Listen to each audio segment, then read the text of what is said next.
la grâce de la bonne mort, il est important de parler des promesses du Sacré-Cœur de Jésus et du Cœur immaculé de Marie à ceux qui, le premier vendredi de chaque mois, pendant 9 mois consécutifs, recevront la Sainte Communion en réparation des indifférences, des blasphèmes, des sacrilèges à l'égard du cœur de Jésus, et spécialement dans le sacrement de l'Eucharistie, eh bien, notre Seigneur promet certainement la grâce de la bonne mort.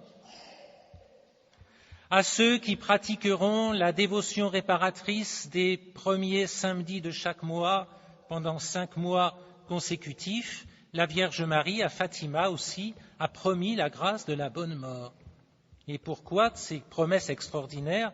D'abord, eh bien, le salut étant plus difficile aujourd'hui qu'en d'autres époques, le bon Dieu veut quand même, dans sa miséricorde infinie, veut nous faciliter les choses. Et puis en même temps, c'est parce que par ces dévotions, nous travaillons efficacement à avancer le règne du Sacré-Cœur et du Cœur immaculé de Marie. Et notre Seigneur et Notre-Dame tiennent à récompenser ceux qui les aident dans cette grande œuvre. Il faut aussi dire quelques mots du jugement général qui aura lieu à la fin du monde. Il est de foi qu'après la résurrection générale, notre Seigneur jugera tous les hommes sur ce qu'ils auront pensé, désiré, fait et omis pendant leur vie terrestre, et qu'il rendra à chacun selon ses œuvres. Quand aura lieu ce jugement général? Le jour du jugement dernier est connu de Dieu seul. Le jugement dernier qui correspondra avec la fin du monde et la résurrection générale. En effet, la fin du monde arrivera quand le nombre des élus sera complet. Et ce nombre ne peut être connu que de Dieu qui l'a fixé de toute éternité. Cependant, dans la Sainte Écriture, notre Seigneur Jésus-Christ et puis aussi l'apôtre Saint Paul nous disent qu'il y a 3 signes principaux qui feront penser aux hommes que la fin du monde est proche. Ces 3 signes principaux sont, premièrement, l'Évangile aura été prêché par toute la terre. Cela a eu lieu. Deuxièmement, il y aura eu une apostasie générale, c'est-à-dire un rejet de l'Évangile et de notre Seigneur Jésus-Christ par toutes les nations.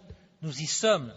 Et le dernier concile Vatican II a précipité cette apostasie de manière dramatique. Le 3e signe, c'est la venue de l'Antéchrist.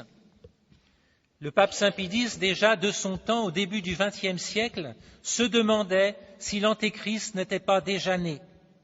En tout cas, ce que nous pouvons dire, c'est que tout est fait actuellement pour préparer sa venue. L'apôtre Saint Paul rajoute un 4e signe qui est la conversion des Juifs.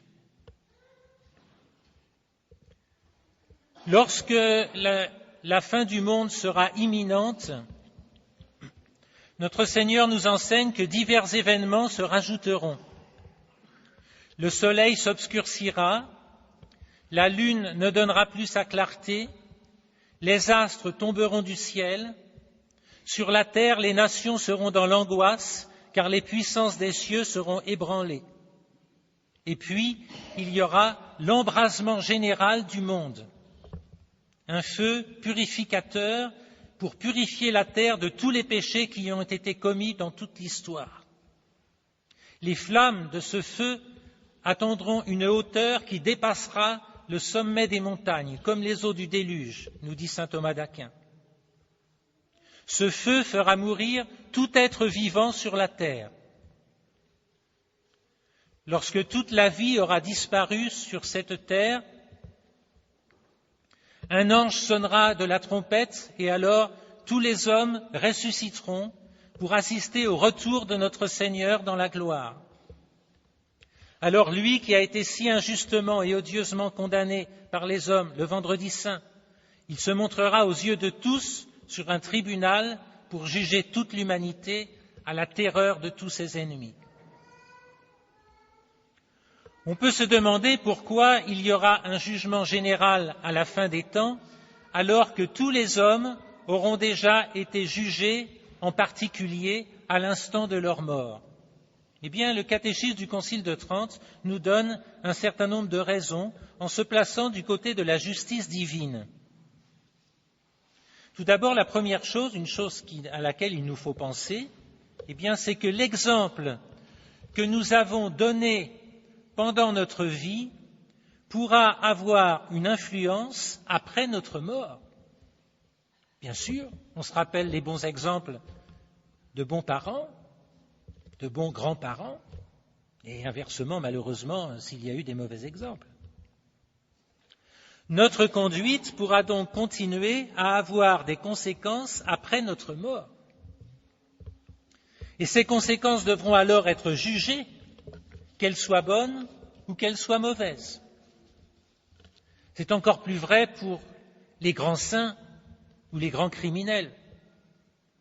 Les grands saints, les fondateurs d'ordres religieux, les auteurs spirituels qui, après leur mort, pendant des années, pendant des siècles, ont fait du bien à des milliers, à des millions d'âmes, ont transformé leur vie, ont obtenu des conversions, eh bien, il est juste que tout cela leur soit récompensé et qu'ils en soient glorifiés. Et inversement, hélas, les grands criminels comme des hérétiques, un Luther, un Henri VIII, etc., des personnes qui ont écrit de mauvais livres, qui ont fait du mal, qui ont fait perdre la foi, qui ont conduit à l'immoralité, des fondateurs de fausses religions, des chefs d'État qui, pendant leur gouvernement, ont promulgué des lois immorales qui ont corrompu le pays et qui ont continué évidemment, les lois ont continué après leur mort. Eh bien, il est juste que tout cela soit puni pour ces milliers et peut-être ces millions d'âmes que leur conduite a fait tomber en enfer non seulement pendant leur mort, mais après leur mort aussi. Plus nombreux encore peut-être, sans doute. Alors une conclusion pratique ici, pour chacun de nous. Vivons de manière à ne laisser que de bons exemples derrière nous, des exemples édifiants, et nous en serons récompensés, pour ne pas être punis du mauvais exemple que nous aurons pu donner. Vivons de manière à ne laisser que de bons exemples derrière nous, après notre mort. La seconde raison pour un jugement général, eh bien, c'est que sur terre, les bons sont souvent méprisés, calomniés, tandis que les méchants triomphent. Alors il convient grandement qu'un jour, toute vérité, toute justice soit rétablie devant toute l'humanité. Alors tous les mensonges du monde seront dévoilés en public pour la confusion de ceux qui les auront forgés et répandus. En quoi ce jugement général consistera-t-il ? Eh bien, comme pour le jugement particulier, dans une illumination immédiate de toutes les intelligences. Chacun verra non seulement toute sa vie, mais aussi la vie de tout le monde. Alors on peut se poser la question, est-ce que l'on verra aussi les péchés des justes ? Est-ce que les péchés des justes seront révélés ? Parce que alors, s'ils se sont convertis et si on reparle de leurs péchés, cela entraînera une grande confusion. Eh bien non, pas du tout. Bien sûr, leurs mauvaises actions aussi, on verra tout, nous verrons tout. Mais les justes, par là, seront glorifiés pour l'humilité, le courage qu'ils ont eu de sortir justement de cette vie de péché, de se convertir. Et il sera encore plus clair à ce moment-là que notre Seigneur était venu sur terre, non pas pour ceux qui sont parfaits, mais pour les pauvres pécheurs, afin de leur donner la possibilité de se convertir. Et des damnés verront que des personnes qui ont commis des péchés beaucoup plus graves qu'eux sont sauvées, parce qu'ils ont compris que notre Seigneur était venu pour convertir les âmes. Alors le jugement étant fait et étant infiniment juste, notre Seigneur emmènera avec lui les justes dans la gloire du ciel, tandis que les méchants seront précipités avec les démons pour toujours dans la mer de feu de l'enfer. Pour terminer, je dirais juste quelques sentences tirées de l'imitation de Jésus-Christ. Vous pouvez les relire dans le chapitre sur la méditation de la mort ou sur le jugement.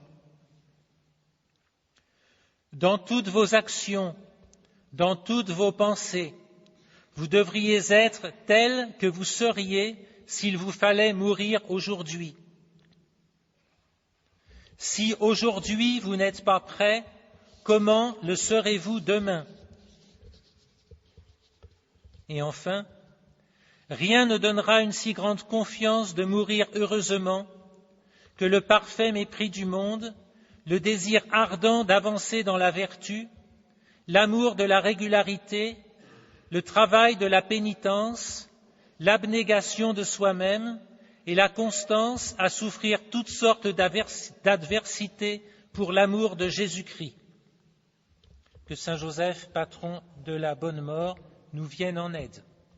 Au nom du Père et du Fils et du Saint-Esprit, ainsi soit-il.